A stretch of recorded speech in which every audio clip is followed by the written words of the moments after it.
Boa noite. Coisa maravilhosa ver tantas pessoas aqui numa sexta-feira de carnaval. E ainda mais especial, como a Maridalva trouxe, né? Pela abertura do Evoluir e pela celebração de aniversário de nossa casa. E casa esta, que além de nos deixar muito felizes, a celebração também eu direciono a todos nós, trabalhadores, voluntários, frequentadores, que aqui estamos semanalmente, alguns diariamente, permitindo que esse trabalho de educandário, de hospital, de reforma íntima, de serviço, possa existir. E, dando início ao Evoluir, espero que possamos aproveitar. O nosso convite hoje aqui é para algumas reflexões, aonde a nossa capacidade consegue chegar. Porque o tema desse ano do Evoluir é interessante, tem uma certa subjetividade, né, nas palavras desse nosso irmão maior, mestre, guia, mentor e modelo, quando ele, narrado por Lucas, né, que foi um evangelista muito interessante, porque foi tudo por entrevistas. A pedido de Paulo, ele foi entrevistando aqueles que conviveram com Jesus. E nestas entrevistas, ele como médico, soube fazer muitas perguntas, muitas indagações, mas principalmente escutar. A boa escuta, ela consegue captar mensagens subliminares, mensagens sutis e principalmente o que a espiritualidade fala. Então, quando Jesus, na sua semana de Calvário, no domingo que a Igreja Católica, né, anuncia como o Domingo de Ramos, quando ele adentrou em Jerusalém em cima de um jumentinho, ao qual ele pede que 2 dos seus apóstolos vão buscá-lo, que iriam encontrá-lo amarrado, um animal que nunca tinha sido montado, e aí chegando lá naquela residência, pegassem o animal, desamarrassem e pegassem, e o seu senhor iria perguntar: por que vocês estão levando ele? E quando ele inclusive Jesus lhe diz a eles o que eles deveriam responder. E assim eles os fazem, colocam uma manta e Jesus monta nesse jumento. E nesse momento, ao estar adentrando pelas portas da cidade, é grande o clamor, né? Quando ele vem descendo ali o Monte das Oliveiras, Lucas narra que as pessoas estavam felizes, regozijando-se com a sua chegada, com a sua entrada. Ali era um momento marcante em que as diversas tribos, as 12 tribos, ali se encontravam para a celebração de uma festa. E aí começam a louvar a Deus em alta voz por todas as maravilhas que já tinham visto. E claro que isso incomoda. E incomodou àqueles religiosos, a doutores da lei, aos fariseus. E eles, dirigindo a palavra a Jesus, pedem a ele que calem, que ele repreenda os seus discípulos, que façam-nos se calar. E aí Jesus vem justamente com essa afirmativa descrita em Lucas 19:40, que é o tema do nosso Evoluir, 26º Evoluir. Se eles se calarem, as próprias pedras clamarão. Olha que interessante isso. Provavelmente, quando a gente estava lá na época, né, já que nós somos reencarnacionistas, alguns de nós podemos ter tido a experiência de estar presente. Podíamos imaginar assim, que cara mais doido, mais maluco, dizer que pedra vai clamar. Como é que isso pode? Mas esta passagem, né, esse trecho em especial, ele nos traz muito simbolismo. Mas Jesus, um espírito de luz, ele nunca, mas nunca, fala uma palavra em vão. A gente não entende, ainda fruto da posição em que nos encontramos, da ignorância em que estamos. Mas é muito bonito e com o advento da doutrina a gente começa a compreender. E aí eu vou sempre procurando fazer um paralelo, já que aqui nos encontramos numa casa espírita. Então, Jesus adentrando, ele é aclamado. E essa resposta de Jesus revela, podemos dizer, que revela uma lei espiritual. Qual essa lei espiritual? Que a verdade divina não depende da vontade humana para se manifestar. Olha que interessante isso, porque os fariseus pediram que Jesus, aquela liderança a quem estavam aclamando, pedisse que as pessoas se calassem, melhor falando. E Jesus diz, mesmo que eles se calem, as pedras clamarão. Então, como foi dito aqui na nossa oração inicial, o Pai Nosso, onde Deus governa os céus e a terra. Ele tem controle de tudo.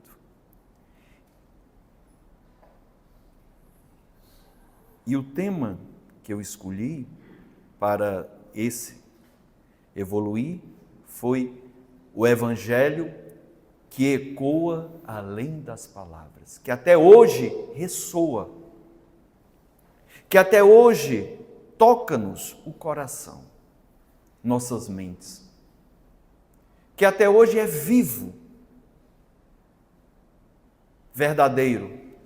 E eu, particularmente, a cada dia que me aprofundo, leio, estudo, reflito, medito os ensinamentos dos Espíritos, eu vejo muita correlação com o que Jesus nos trouxe, mas de uma forma mais superficial, porque não tínhamos a exata compreensão, a exata maturidade espiritual.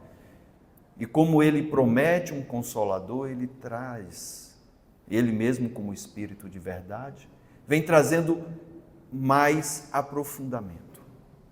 Verticaliza, aprofunda aquilo que ficou um pouco na superfície, por não entendermos.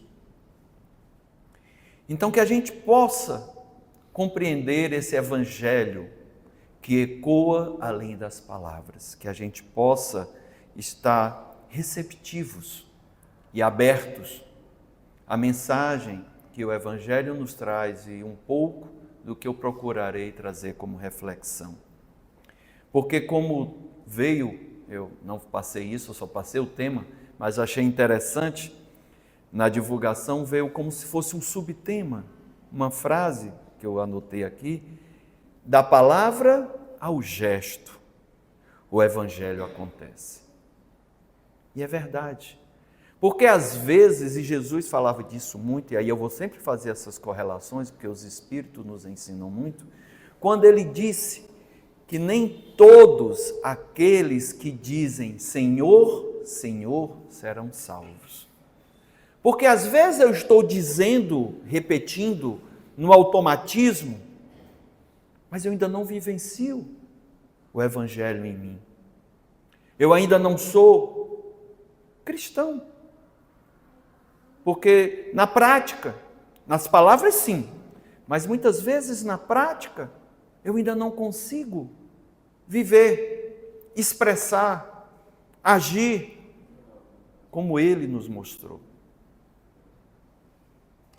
E aí, anotei aqui que eu achei, me veio à mente, quando ele diz, mesmo que eles se calarem, as pedras clamarão, e a gente, se você for extremamente materialista e racional, vai dizer que foi uma viagem. Mas eu quero fazer duas referências que aqueles que estudam a doutrina, inclusive é o tema do nosso próximo roteiro de ESD1, da terça-feira após o Carnaval, que em 1848, lá em Hydesville, estado de Nova York, em uma simples cabana, começaram a ouvir pancadas na parede de madeira. Aquilo despertou a atenção e a curiosidade de duas irmãs que ainda eram solteiras, porque a mais velha já era casada. E elas, e aí é legal a infância, né? A inocência infantil, que não tiveram medo. Não saíram correndo como talvez alguns de nós saíssemos ao ouvir aquilo. Elas foram brincar ou investigar, para quem for mais adulto, e começaram a fazer uma codificação de pancadas com letras. E começaram a perceber que a quantidade de pancadas representavam letras, e aí pelas letras, como se fosse um código Morse espiritual, também não tinham noção disso, começaram a formar palavras, frases.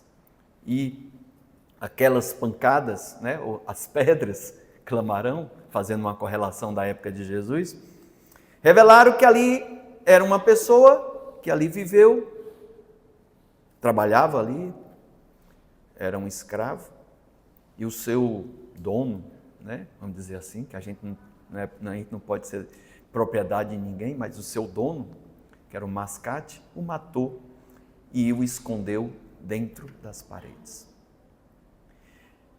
Aquilo foi um rebuliço, mas as paredes estavam falando, estavam clamando. De forma orquestrada, fenômeno não igual, mas da mesma ordem, lá na Europa, também isso aconteceu nos Estados Unidos, mas na Europa foi muito marcante devido à quantidade de países, principalmente na França, muito em destaque, começaram a ter fenômenos de mesas que se mexiam, tanto é que começaram a chamar elas de mesas dançantes, saltitantes. Aquilo foi uma diversão, mas chamou a atenção. Então observem, objetos inanimados, pedra, embora não tivesse ali, mas ele fala, Jesus fala. Depois, pancadas que foram conhecidas como raps, as irmãs Fox, na cabana, e agora mesas.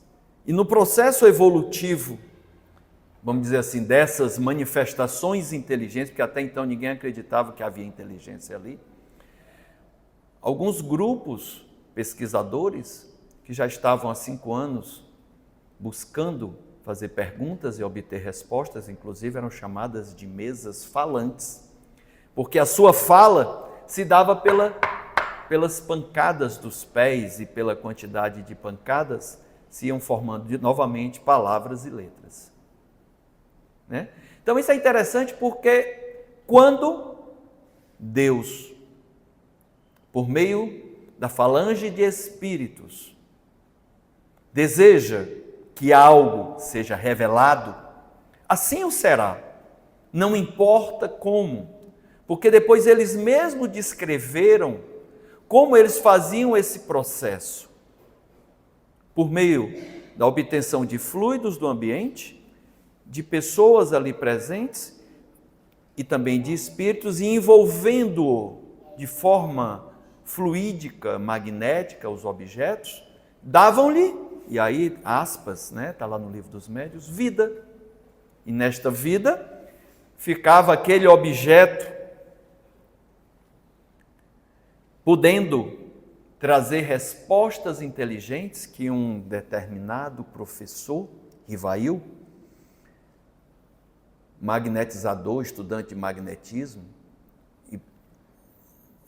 escritor, pesquisador, participante de várias sociedades culturais da época, muito respeitado e conhecido, alguns amigos seus também magnetizadores, o convidam para ver aquele fenômeno. E ele, por estar na periferia do que estava acontecendo, faz um certo desdém, porque ele, como um homem de ciência, ele não acredita naquilo.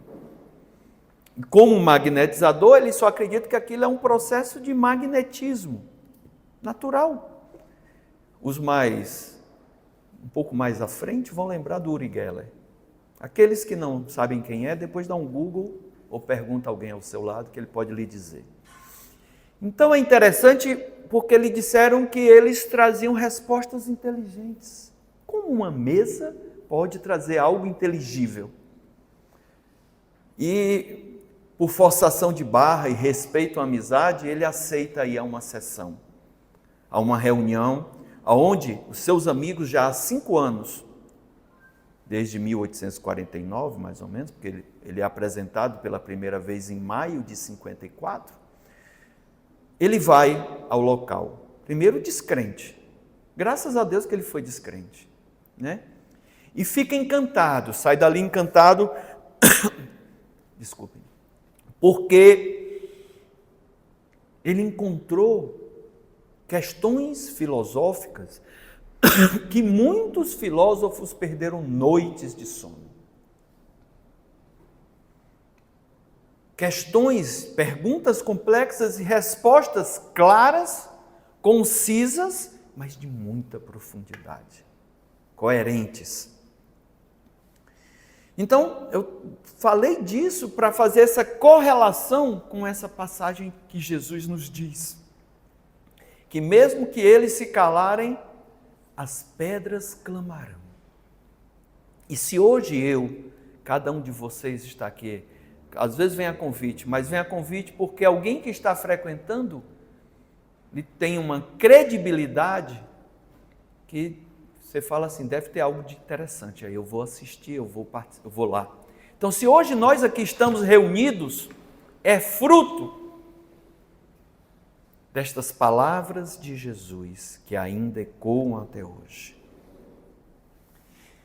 E aí a gente pode trazer algumas simbologias para a nossa reflexão. Às vezes é como se fosse uma forçação de barra para a gente chegar, mas me dê um pouquinho de credibilidade, né, para que a gente possa construir algumas ideias e aí, claro, construa a sua.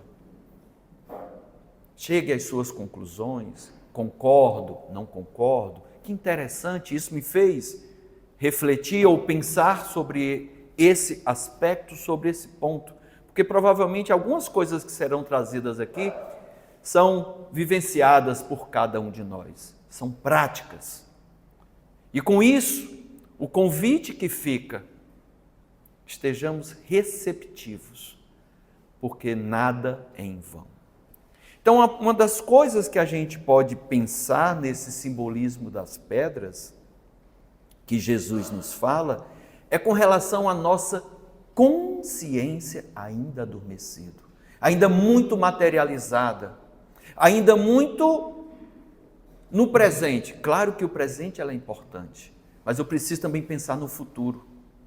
Eu preciso pensar que eu sou um espírito imortal, que reencarno, e por meio disso eu preciso aproveitar muito bem o meu presente, mas eu vendo a vida do espírito, a minha vida, como dizem os próprios espíritos na introdução do livro dos espíritos, que a vida espiritual é a vida principal, é a vida primária. E esta vida da material, ela é secundária, ela poderia não existir. É aquilo que os antigos diziam, do pó vieste, ao pó voltará. Mas o espírito não, a gente continua a viver. E muitas religiões falam disso, dessa imortalidade, inclusive a católica. Só não é reencarnacionista, tudo bem. Não tem problema, mas já temos algo em comum. A gente acredita na imortalidade. Então, diante disso, muitas vezes a nossa consciência está adormecida, pensando em coisas efêmeras, coisas mundanas, coisas, como Jesus disse, não acumule tesouros na terra, mas sim tesouros no céu. Porque não vai ser ruído, não vai desaparecer. A gente precisa ter condições financeiras de viver. Claro, eu preciso ter saúde, eu preciso dar sustento para a família, né? Educar os filhos, preciso me manter, morar. Claro, estou aqui é para isso. Mas eu tenho que dar o devido respeito a cada coisa. Então, mesmo a matéria, nos exemplos que nós trouxemos, submetida às leis de Deus, ela testemunha a sua presença, a presença dos Espíritos, a orquestração do plano espiritual quando algo precisa vir, algo precisa ser revelado, algo precisa ser chamado à atenção. Então que a gente possa, porque a lei divina ela está impressa em toda a criação. Bem ali, quando estiver na sala de passe, na fila do passe, tem uma frase de Leon Denis. Faça uma leitura, onde ele vai falar, não vou dar spoiler, mas lá ele vai falar sobre a evolução do princípio inteligente, passando pelo reino mineral, vegetal, animal, até se individualizar como ser humano, como espírito. Olhe lá, está lá no corredor do passe. Não tenho dúvida que você vai passar por essa frase. Então, tudo está correlacionado. Nada escapa à manifestação de Deus. Outra coisa que a gente pode pensar, para a nossa reflexão nessa passagem do Evangelho de Lucas, é com relação, como os fariseus queriam, que nós que estávamos lá nos calássemos. Deixássemos de clamar, de ovacionar o Filho de Deus e ficássemos calados. Então, o calar-se não significa apenas não falar, não. O calar-se também significa, para a nossa reflexão, o não agir. Significa também não testemunhar o bem. A gente estava até conversando essa semana, eu e minha esposa, diante de tantas coisas ruins que têm acontecido, mas eu tenho certeza, como ela também faz parte de um movimento belíssimo, como tem muitas coisas boas também acontecendo. E aí duas coisas eu preciso fazer. Uma, do que é que eu estou me alimentando, porque as redes sociais aprenderam sobre a lei de sintonia que a doutrina explica, que os afins se sintonizam. Então, as redes sociais me entregam daquilo que eu estou olhando, aquilo que eu estou buscando. O algoritmo me entrega. Às vezes é tão interessante que você vai falar, viu, Lívio? Eu vou fazer uma viagem, aí já começa a vir um bocado de oferta de viagem para aquele destino. Deve ser um negócio assim incrível. É uma bola de cristal. Não sei o que é isso. A gente sabe, né? Então, duas coisas. Uma, do que eu estou me alimentando e do que eu estou alimentando essa grande rede de vida que nós temos. Qual é o alimento que eu estou levando no meu dia a dia da minha existência por meio de pensamentos, palavras e atos? Então esse calar tem a ver com não agir, com não testemunhar o bem e principalmente não vivenciar o Evangelho.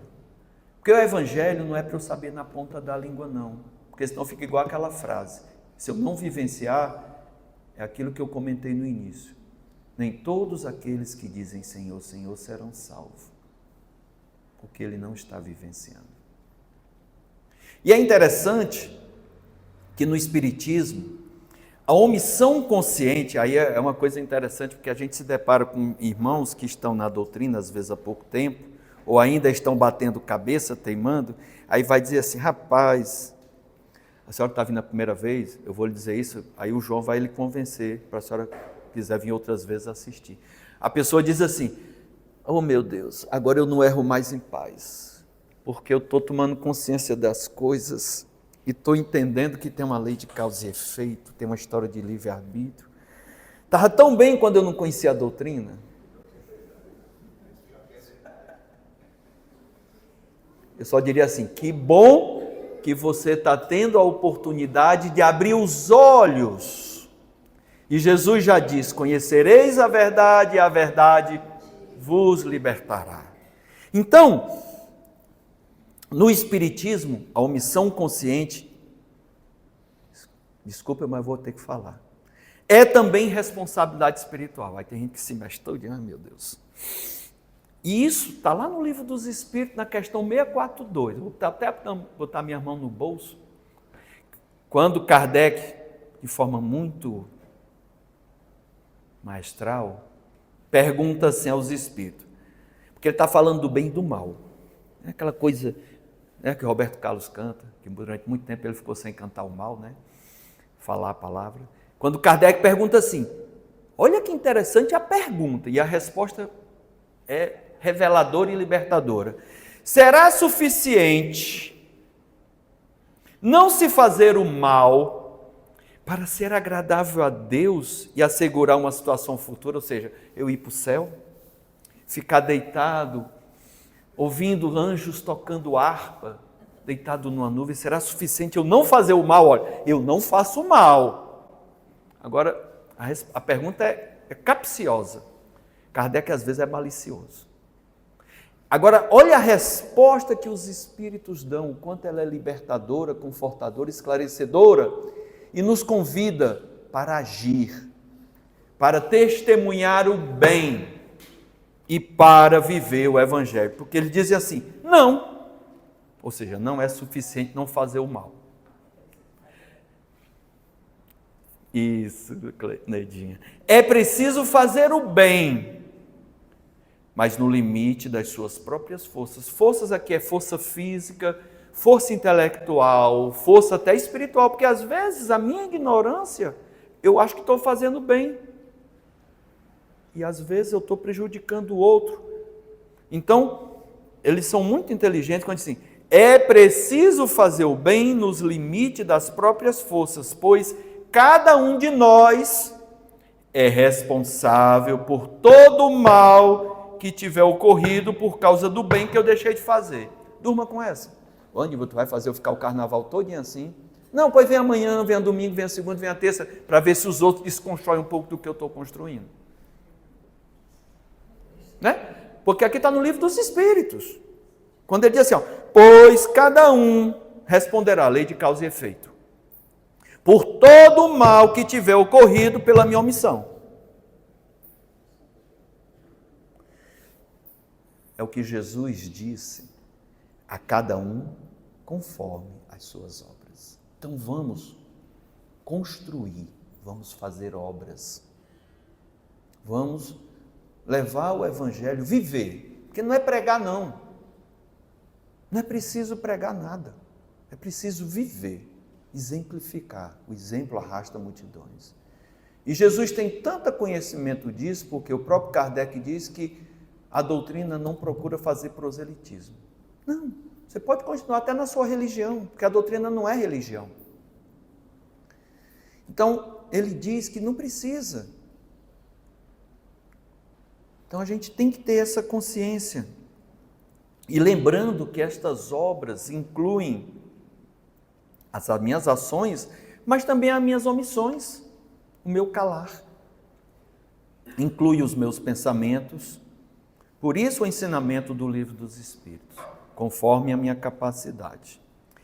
Então, e Jesus falou disso para que a gente não saia pregando por aí, porque nem todo mundo está receptivo. Quando ele diz que eles fossem, os apóstolos, de 2 em 2, fossem nas cidades para levar a boa nova, mas ficassem, não levassem nada, nem uma segunda muda de roupa, deve ser difícil, né? E quando chegassem, se fossem bem recebidos, ficassem, mas se não fossem bem recebidos, até o pó da sandália batessem para ir para outro lugar. Porque te adianta falar para quem não está receptivo e aberto. Temos que lembrar que somos reencarnacionistas. Quantos nós já botamos para correr? Porque a gente não queria ouvir? Hoje eu posso até estar escutando. Aí agora eu quero que todo mundo escute? Não, tenha calma. Cada um está no seu tempo. Né? Então, nós somos chamados a viver esse Evangelho. Eu tenho que respirá-lo, eu gosto sempre de dizer isso. Eu preciso fazer com que transpire em mim o Evangelho. porque isso é minha essência, que corre em minhas veias, que eu respire, que eu transpire. Eu preciso também ser um exemplo silencioso, mais ativo do Evangelho, porque o exemplo arrasta multidões. Eu preciso traduzir a fé em atitudes, conforme Tiago, né? Lá no capítulo 14,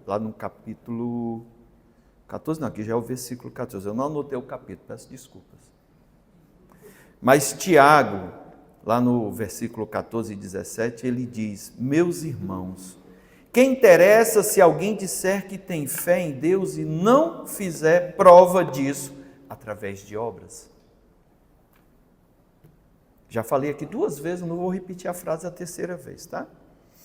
Esse tipo de fé não salva ninguém. Ou então, quando ele diz assim também a fé, ela não pode, se ela se não se traduzir em obras, ela é morta em si mesma. Fica uma palavra morta. Né? Então, que a gente possa entender que a gente precisa agir. Esse é o convite do Evangelho, a ação. Por isso que a máxima da doutrina é: fora da caridade não há salvação, porque a caridade é o amor em ação. Vou contar uma história rápida para que a gente entenda um pouco disso. Uma vez eu vi essa história, achei interessante, e quando eu tenho a oportunidade, se cabe, eu gosto de contar. Diz que Jesus, como na época com os apóstolos ou seus seguidores, eles andavam demais de uma cidade para outra. Eles não iam de patinete, não. Era andando mesmo. E aí, estavam de uma cidade para outra num local muito pedregoso.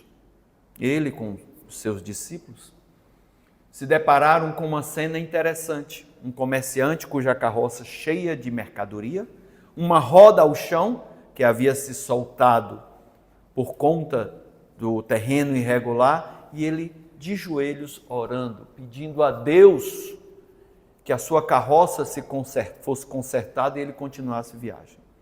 Jesus, vendo a situação, passa adiante e os apóstolos seguem ele, porque ali eram tudo obedientes, né? Continuam o trajeto. Mais adiante, mais alguns quilômetros andando, se depararam com a mesma situação, um comerciante com a carroça inclinada, a roda ao chão, mas viram uma cena diferente. Qual foi essa cena? Algumas mercadorias ao chão para ficar mais leve a carroça, o homem procurando colocar algumas coisas para levantar a carroça para ficar na altura da roda, do eixo, né, para poder colocar a roda, e praguejando. Deus, pelo amor de Deus, me ajuda. Como é que você me deixa numa situação dessa? Olha o que aconteceu, como é que eu posso seguir viagem, vender minha mercadoria? Estou aqui sofrendo, não aparece ninguém. Jesus, vendo aquela cena, pede aos apóstolos para suspenderem a carroça, colocar a roda é colocada e eles ajudam a colocar a mercadoria.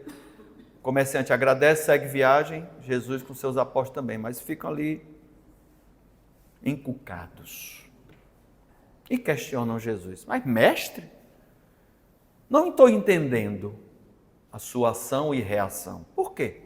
Ora, ali passamos e vimos um comerciante tão cristão, ajoelhado, rezando, pedindo aos céus que a sua carroça fosse consertada. E esse outro, aqui praguejando, reclamando de Deus. E a gente ajudou ele. Pois é, meus irmãos. Aquele outro lá esperava um milagre. Não fazia nada por onde, esse aqui pelo menos estava agindo. Então a gente tem que fazer por onde.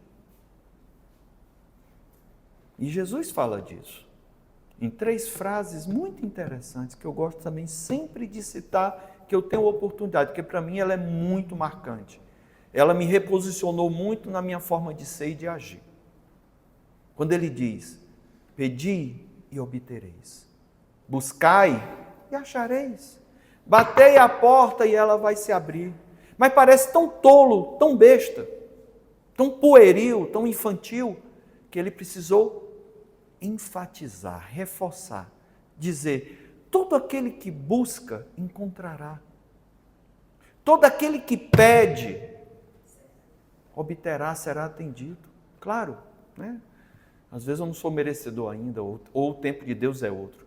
E todo aquele que que bate a porta se abrirá das dificuldades. Aquele que está com vontade de superar o desafio, ele consegue. Ainda consegue a ajuda dos outros.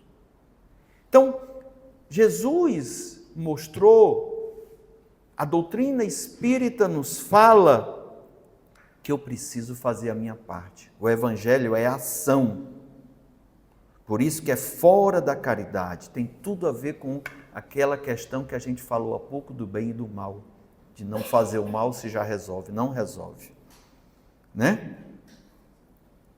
Então, a gente tem sempre que se lembrar que a reencarnação, o Espiritismo nos explica, que é a oportunidade que temos de aprender e corrigir falhas que porventura cometemos no passado.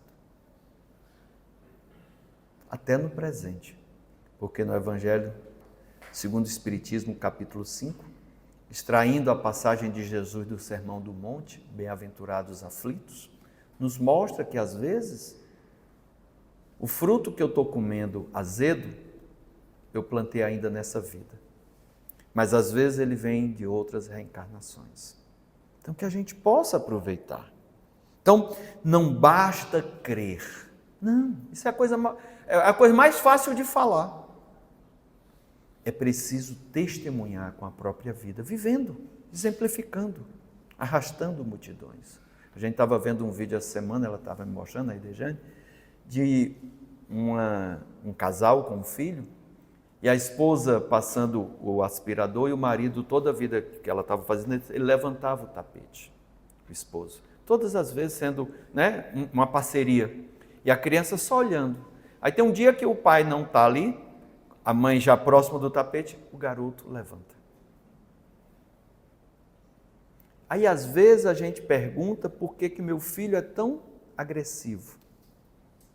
E eu não ligo o tico com o teco para ver que eu também sou daquele jeito. Então, a verdade que se manifesta apesar da resistência. Porque a verdade ela sempre virá, não importa o tempo. Então, quando muitas vezes nós nos fechamos, estamos batendo cabeça, teimando, porque eu sempre gosto de fazer as correlações para que a doutrina espírita faça mais sentido. Às vezes as coisas estão acontecendo e eu não estou enxergando. Ou às vezes eu estou até enxergando, mas eu estou teimando. Aí às vezes a espiritualidade pega um irmão, uma pessoa encarnada e a influencia para ela dizer algo para mim, porque eu não estou dando ouvidos. Porque eu estou batendo cabeça, porque eu estou teimando. Às vezes as coisas estão acontecendo, eu estou vendo a resposta, mas o meu preconceito, a minha crença limitante, diz que aquilo não é verdade, que aquilo não pode ser, não foi aquilo que eu aprendi. Então, às vezes, precisa acontecer isso para que eu me renove, me transforme. Então, a dor ensina. Agora só tenha cuidado, eu não estou querendo dizer que você agora tem que sofrer, fazer autopenitência, não. A dor ensina porque ainda somos às vezes imperfeitos, somos teimosos, indisciplinados. Muitas vezes as consequências nos educam e a própria realidade faz com que a gente desperte, ou se espera. Como dizem os espíritos, às vezes o remédio é amargo, mas é necessário. Então as pedras, elas podem, por exemplo, simbolizar as provas que eu estou passando. E aí eu fico reclamando de Deus. Ou as crises que estão acontecendo, que grande parte das vezes fui eu que dei causa e não percebo. Ou às vezes percebo, mas meu ego procura amenizar e responsabilizar terceiros. Às vezes, estou passando por experiências difíceis e ainda não me despertei para a minha consciência. Então, aquilo que Jesus já disse também, quem tiver olhos para ver, que veja, porque às vezes eu não estou enxergando. Ou estou teimando em não enxergar apesar de tudo que está acontecendo ou que os outros estão me falando. Quem tiver ouvidos para ouvir, que ouça. E como ele diz também, o pior cego é aquele que não quer ver. Que essas palavras que foram ditas há tanto tempo atrás, que ainda ecoam hoje, possam ressoar dentro de nós, porque o único objetivo está lá num dos livretos que Kardec na época chamou de opúsculo, que são pequenos livros, trazendo para o nosso cearês, é como se fossem cordéis, literatura de cordel, não pela rima, mas por ser um livro pequeno, um livreto com as coisas mais importantes. Lá no livreto, no opúsculo, o Espiritismo em sua mais simples expressão. Os Espíritos dizem assim, a finalidade central da doutrina é o melhoramento do ser humano. Se você passar num triturador todo o conteúdo, é só para que a gente se melhore, porque a gente precisa aprender, não precisa ser pela dor, pode ser pelo amor. Porque Jesus já veio falar disso, mas às vezes a gente está ainda, sabe aonde? No Antigo Testamento, nada contra ele. Mas onde eu quero chegar é que quando Jesus veio, ele mesmo disse, não vim destruir nem a lei, nem os profetas, mas eu vim lhe dar uma nova interpretação. E aí às vezes a gente está, sabe aonde? Na lei de Talião, olho por olho, dente por dente. Como se eu tivesse que passar pela mesma coisa que eu causei ao outro. Quem disse isso? Jesus então pediu que todos aqueles que ele ajudou, que ele curou, que ele soergueu, tivesse que voltar para passar pelo sofrimento que ele causou no outro? Não, ele não disse isso. Mas a gente ainda está nisso. Eu gosto muito de uma história que o Décio Iode ele comenta, quando ele diz assim, imagine que uma pessoa, na época de Roma, foi daqueles que colocou cristãos em postes e fez o que fez. Eu não vou falar o quê, porque nós temos crianças no ambiente. E aí eu, deparando com esse quadro que eu, tão grave, tirei vidas de tantas pessoas, eu chego à conclusão de que na minha próxima reencarnação, para que eu pague esse mal que eu causei a tantas pessoas, eu venha e desencarne queimado. E aí o Décio Iode diz assim, por que tem que ser assim? Por que tem que ser pela lei de Talião, olho por olho, dente por dente? Não, pode ser pela lei de amor. Eu posso dizer, posso pedir, posso negociar para que eu venha e estude medicina. E como médico, cuide de queimados. Ou seja um pesquisador para encontrar tratamento, sei lá, uma pele sintética, uma pomada, uma medicação que minimize a dor, que ajude na cicatrização e recuperação da pele. Por que tem que ser pela dor? Mas isso às vezes, eu tenho que entender que o sofrimento não é punição. E também é muito relativo, que eu posso pegar duas pessoas, dois irmãos, inclusive gêmeos, passando pela mesma situação de vida familiar e os dois terem respostas diametralmente opostas. Porque e como explicar isso? A doutrina explica, às vezes são espíritos que estão em reencarnações diferentes, estágios evolutivos diferentes, e têm resposta diferente para as situações, para as circunstâncias. Então, o sofrimento ele não é punição, mas às vezes é um instrumento pedagógico que eu preciso para a lei de Deus. Aquilo que disseram para Kardec. O remédio é amargo, mas o tratamento é necessário. Mas até isso, hoje a medicina melhorou, está deixando os remédios mais gostosos, né? E aí é interessante que lá no Evangelho segundo o Espiritismo, a gente vai caminhando para o nosso final, lá no capítulo 3, há muitas moradas na casa do meu pai, onde eles vão falar sobre o planeta Terra ainda de provas e expiações, mas falar também que já fomos um planeta primitivo. A Tereza que está aqui gosta de fazer um encontro muito interessante quando ela aborda essa temática lá no ESD 2, de forma muito criativa, que ela já mostrou para mim. E lá vai falar também dos outros mundos, porque a doutrina fala, os espíritos revelam, que aí essa revelação pode ser conforme a nossa compreensão, que existem 5 categorias de mundo. Nós aqui temos a compreensão de 2, porque a gente sabe pela história, pela ciência, que nós já fomos um mundo primitivo e que hoje estamos no mundo de provas e expiações. Outros mundos a gente talvez não tenha a capacidade só teoricamente de compreender como os espíritos falam. Então lá no Evangelho segundo o Espiritismo, eu trouxe aqui o item 11, capítulo 3, que ele vai dizer uma coisa que eu acho muito interessante, que foi outra coisa também, quando eu li, para mim foi muito esclarecedora para entender que eu não preciso viver o complexo de Gabriela, que eu nasci assim, que eu vou viver assim e serei sempre assim. Não. Que eu não preciso ficar me autopenitenciando ou me autoflagelando ou me automutilando ou querendo que os outros tenham pena de mim, porque eu não consigo evoluir dessa forma. Não. Então lá no Evangelho ele vai dizer o seguinte, ó, no vosso mundo, terra ainda de provas e expiações, onde há muitos espíritos imperfeitos, eu estou complementando para a gente entender o contexto, desculpem, precisa do mal para se sentir o bem. Olha que coisa oposta, né? Então às vezes eu preciso disso para... O negócio não está legal não, isso que eu tenho que melhorar, vamos fazer o bem então. O convite é esse que eu estou fazendo. Aí eles continuam, da noite para admirar a luz, da doença para você poder apreciar a saúde.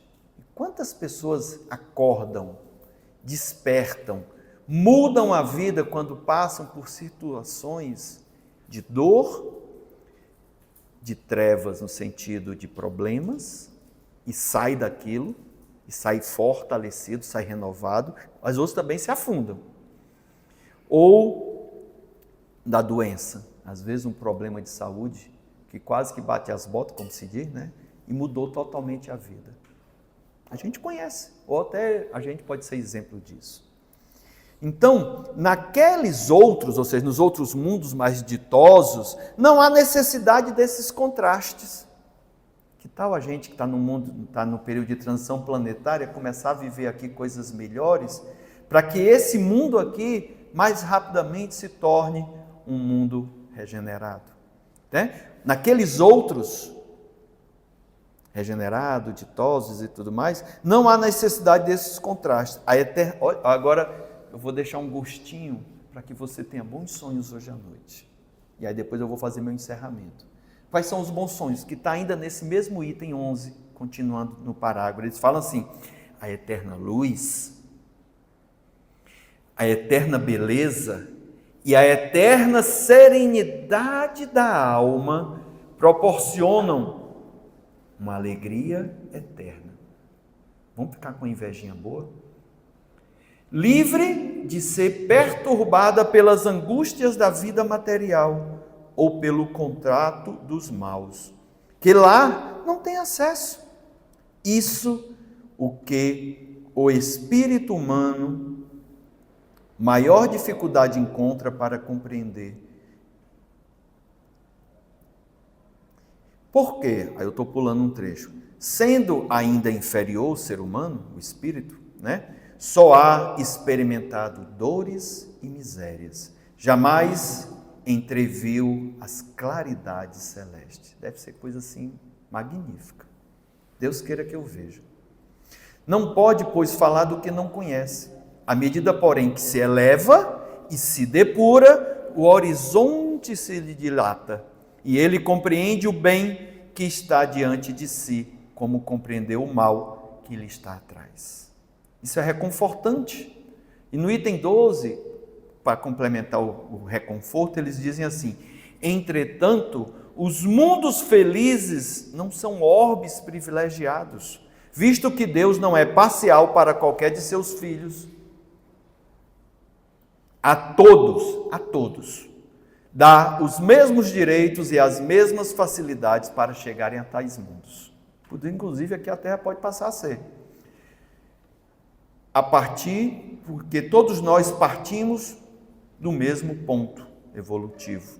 E nenhum deles ele dota melhor do que o outro. A conquista se dá pelo nosso esforço, pelo nosso trabalho. E podemos alcançá-lo de forma mais depressa ou permanecer inativo por séculos e séculos. Podemos ficar batendo cabeça. Então, para concluir, eu gostaria de deixar algumas reflexões que a gente leve. Fica o convite para que nos próximos 4 dias a gente venha para ir fazendo conexões com as mensagens dos outros irmãos. Inclusive, quem estará aqui amanhã, o Newton Souza, está aniversariando hoje, né? É aniversariante do dia também, igual o Jepe. Então, algumas perguntas. Aonde eu tenho me calado diante de injustiça? Aonde eu estou deixando de amar por comodismo? Aonde eu estou terceirizando o testemunho cristão? Vivenciando. Pois se eu não viver o Evangelho, cuidar da minha reforma íntima, da minha transformação interior para o exterior, a vida vai me ensinar por outros meios. Mas lembremos sempre, aquilo que é o tema do nosso evoluir. Deus não depende da voz humana para se manifestar. Jesus já o disse. Mas depende de uma coisa, do coração, do nosso coração, do coração humano para transformar o mundo. Saiamos com isso. Depende de nós a transformação. Falar do Cristo é importante, é claro, mas vivê-lo é indispensável. Com isso, meus irmãos, eu desejo um feriado momino, festivo, mas que seja uma festividade que edifica, que glorifica, que vivencia o Evangelho, que possamos ir aos nossos lares em paz, em sintonia com os ensinos de toda a espiritualidade, inclusive Jesus que faz parte dessa espiritualidade. Que possamos nos edificar, fazer obras, e que essas obras sejam grandiosas, sim, para que possa acolher mais e mais irmãos, como esta casa procura fazer. Muita paz, muita luz. Muito obrigado.